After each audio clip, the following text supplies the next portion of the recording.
Okay, I had the request to cover in a bit more detail the issue of building larger fuselage, gluing larger halves of anything together. So I'm going to speak on that a little bit now.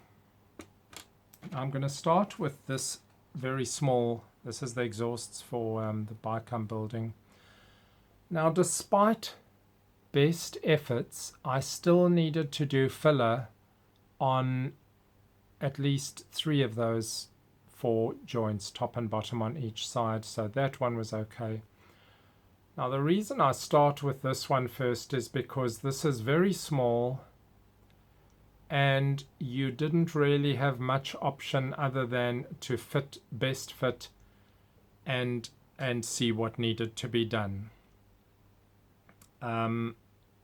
This one didn't have locating pins, so they weren't going to cause a misalignment. This was more a case of this is an older Tamiya kit, and the halves were not absolutely perfectly created. There was a little bit of imperfection in the line running as those 2 halves of the exhaust were joined. So moving up to a 1/72nd kit, you might have a little bit more leeway to adjust things as you're joining halves. On very small things, you still have choices, but you have limited choices. This would be closer to the equivalent of a 1/48th, even though what I'm holding up is a 144th airliner, but what I'm saying is size-wise of a fuselage. So if a 1/72nd kit was only that size, let's just say, you might have a little bit of option depending on the aircraft of what you could do when you're gluing the 2 halves together. The bigger you go, the more line you have and the more flexibility you have in adjusting that. Now I'm holding this one up because the question would be, could I have done this better and avoided some of that? So here my answer is going to be possibly not, because some of these kits, the curvature, I'll rather show it to you there, the curvature here and here was actually quite good, and then it almost dipped in a little bit. So whereas that wasn't bad at all, I wasn't going to improve the situation greatly with spreaders of sprue on the inside. Possibly a little bit, but you do have to be careful that when we get to talking about that on the even bigger fuselage, be careful that you're not doing what I was saying in the other video, is trading one problem for another. If you'd stretched this out, maybe you would have achieved the join perfectly on the line there, but now actually you've sort of pumped out your you've made your fuselage more oval than you intended to. So it's always a case of looking at what you could achieve. This one's an example of maybe a little bit closer to 1/72nd proportions regarding the amount of space. Oh, I've actually got one in there. Lo and behold, I actually have a little sprue spreader in there. So I obviously encountered that. This is from very long ago, with some aspect of the top there. And in this whole fuselage, it looks like I just needed the one. So that that bit of sprue inside there is exactly what I'm talking about in ensuring that you attempt to get a joint which just runs smoothly all over. Now, of course, a lot of this is visual, meaning that you're test fitting it, you're looking at that, you're on the locating pins, you're holding it in position, and you can see, well, that looks good, that looks good, oh, here's a bit of a problem, that looks good, okay. You're sort of gathering on what to fix. On the bigger one, you're going to have more areas, and you might need to actually mark in pencil on the fuselage or inside the fuselage your problem areas. Now, to start with, so So look at that. Now, do I de-warp? The answer is no. This is not the nature of this particular situation here. Can be done by gluing.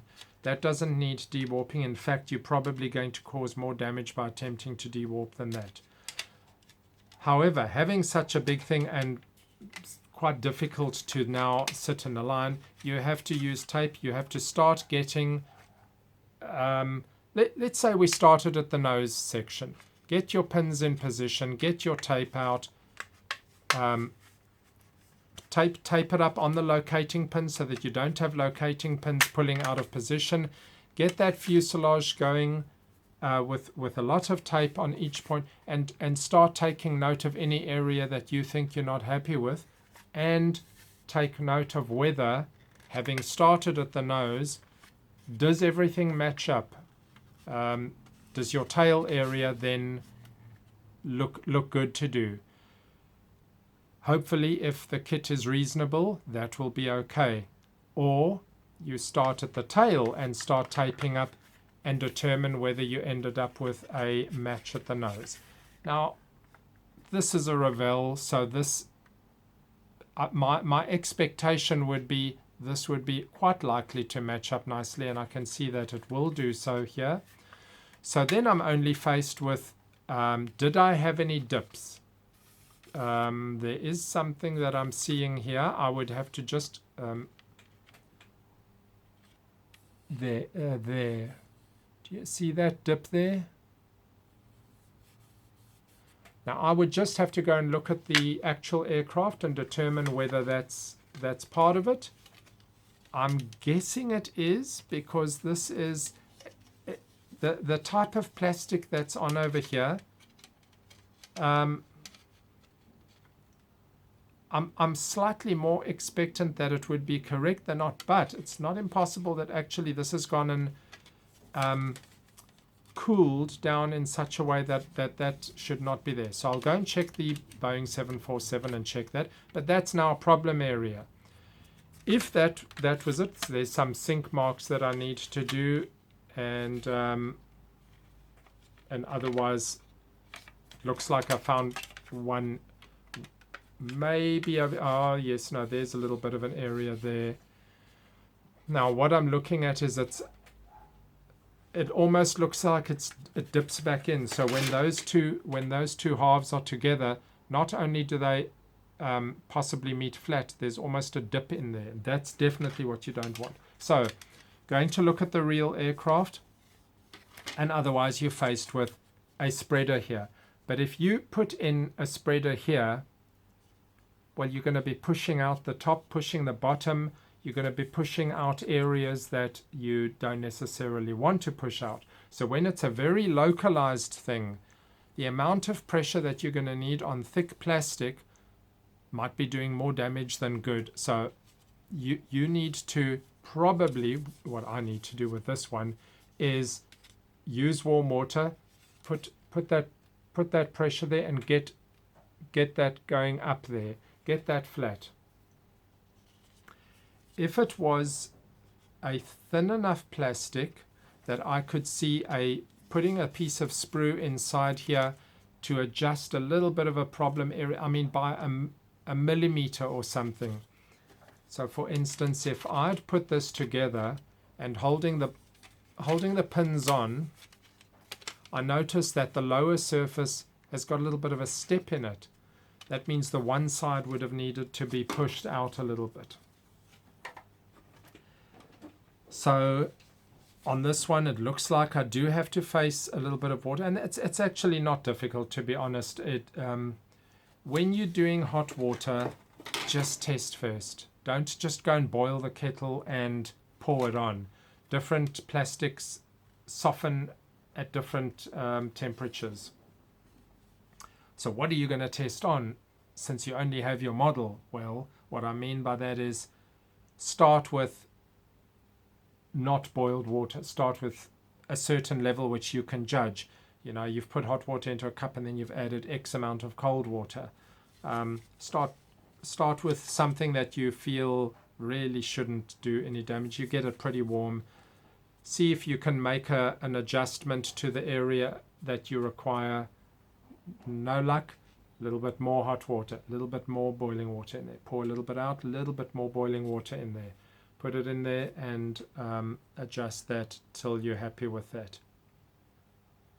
Being careful, especially in localized areas, to not go changing the profile of before and after. So don't go putting an entire force on there when it was a localized area, which is why I was bracing on the two areas and trying to push out. So you're sort of giving a local triangulated force there. Okay, so now that you've actually got your halves to the point where you're happy with them, and let's stick with a big one. That's way too much area for me to glue, and I definitely don't want to be gluing it all at once. I want the tail area to absolutely be correct, because a step or a slight misalignment in your tail is really not that's ruining the model. Judge whether your leading edge and trailing edge both match, or whether there was a slight problem there. I have had kits where on the wing the leading edge and trailing edge top surface is wider than bottom surface, for instance, which means you need to sand off, and you need to choose which is the better of the areas to sand off. So if you needed to sand an area because one of these wasn't right, see if you get a good leading edge. If the leading edge curvatures look good, that's your primary focus, and in which case I'm going to glue there, and that'll be my first stage. Ensuring don't go and only focus with tape around here, because then you can end up with that misalignment. Definitely ensure that your fuselage is as perfectly correct as possible while you're just gluing this and holding your pressure and getting just that leading edge area correct. Now, if I did only do that leading edge area, how do I get glue into the tail area? I am a fan of not just running glue on unnecessarily. So I mean, step one is, well, obviously you could just run glue in. You could also just put a little spreader into there, because this has still got the space and the ability. So while that's glued, you can stick a tiny pin or whatever into there. Just hold it open enough for you to get your glue in. But on the other hand, that doesn't use that capillary action of just flowing in. So that's sort of up to you. So you're happy with that joint, you've sanded it, and I'm not trying to do this in one day. This takes, I'm looking at getting that done, and that's it for that day. Let that really set. Then, since this area is in place, I might as well do there and there, since that's obviously very linked to the rigidity of what's happening there. But if you were sitting with a problem in this area, you now sort of need to either have already put in your little spreader pieces of sprue, or you need to, with pressure, this is of course glued, just push down on one area while that's gluing, little bits at a time. If you're not happy with even doing that much, do a smaller section. Get little pieces right at a time. Putting a little bit of pressure on an area to ensure that they match up evenly is no problem, because the plastic's elasticity will handle that. Now I am noticing as I'm handling this that this kit, and I don't think this is going to come through, but as this curvature reaches this join line, it actually makes a slight dip in there. And what that'll mean is that when you're sanding that and you've joined it, inevitably it looks like filler is going to be needed there. And that's not going to be fixed by spreaders. So just be aware of it, that there's reason for spreaders when a broader area is in a slump and your plastic thickness is such that you could achieve it. and that you're not damaging areas around it. So for instance, if I'd put these two together and I noticed that the one fuselage side was actually a good 2 millimeters down on the other, that would be a perfect lifting opportunity for a spreader to get that right. If you have some form of panel gap in your fuselage, then obviously you've got something to work towards to get that area right. On this aircraft, you know, you've somewhat got this undercarriage area here, but you simply have to work your way doing a little bit at a time. Don't let your capillary action of the glue take you too far in, because you might have been working just there, but your capillary action has taken it up to there, and now you've got misaligned bits there. Then take your knife and cut that loose. Go back to where you were in a perfect state.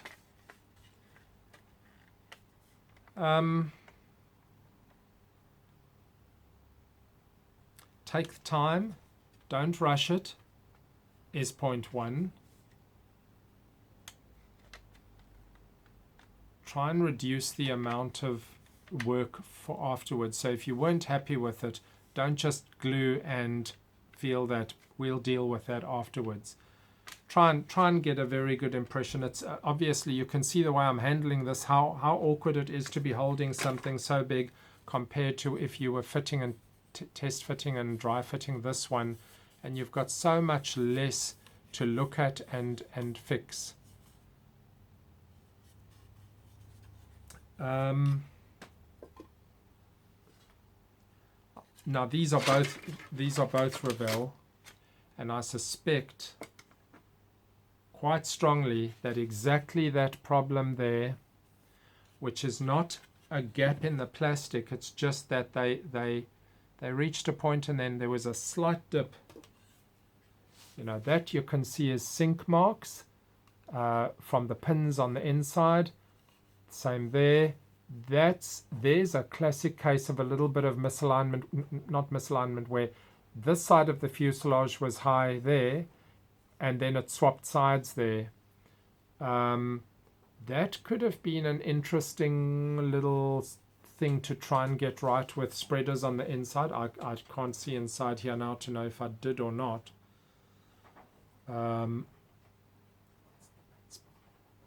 Let's assume that I didn't, and I just tried to get best fit. But on the bottom is what I'm thinking exactly that's going to happen on there. So unfortunately, that puts me, fortunately and unfortunately, it prepares me mentally to know what's going to happen when I actually glue this. I can try my best to do the best job possible under the circumstances. And don't get upset when you see, okay, it looks like there's a fair filling job on this one. I don't think it's necessary to say so, but if you were not happy with any of the locating pins, cut them off. Just cut the one off that you're not happy with. And if you feel like you're just not happy with any of them, okay, take them off. It can be a bit of a nuisance when you're wanting to put that pressure on a certain area, because you can just see that there's a little bit of a problem there, but you've already glued it and there's already a locating pin. Quite a number of times I've had to then allow it to separate, stick my blade in there and try and find that pin and try and cut it off, and then continue that adjustment process. Ask any questions about large surfaces. This now, because this one is something that you're holding together and can only do in little sections at a time, the Tamiya glue or the thin glues are the best. There are cases when your items that you want to get together can actually be done in one go, in which case I'm using tube glue, because by the time you are over there, starting over here, your thin glue is dry. You can't actually lay glue in a bead with thin glue, and you can't squeeze it in if you're holding this together. So when you're using tube glue, which I do, I use tube glue along with my other glue all the time for all projects, different reasons to use it. But on big halves, tube glue, running that bead, and I hesitate to actually say this is way too big even for tube glue. You can, let's say it was a wing, which was maybe only up to there, and I only need to get about that much on. I could try and do that, get that on, hold my two halves together and try and squeeze it everywhere.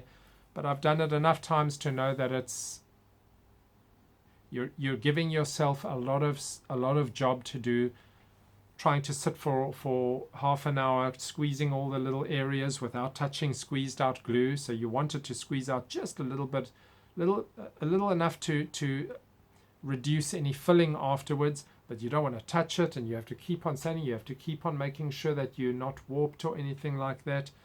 It's quite a job. Far easier to be doing a section at a time, which even for wings is probably the more recommendable one. But I do like, so when I was starting with this, when they were open and I was going to do the tail surfaces, I would be putting tube glue onto there to start with, getting that together, getting a nice bond. In fact, if I wasn't happy with the amount of contact there, you know, a lot of these tails, of course, they've got large flat areas on the Airfix kits, and that this one doesn't.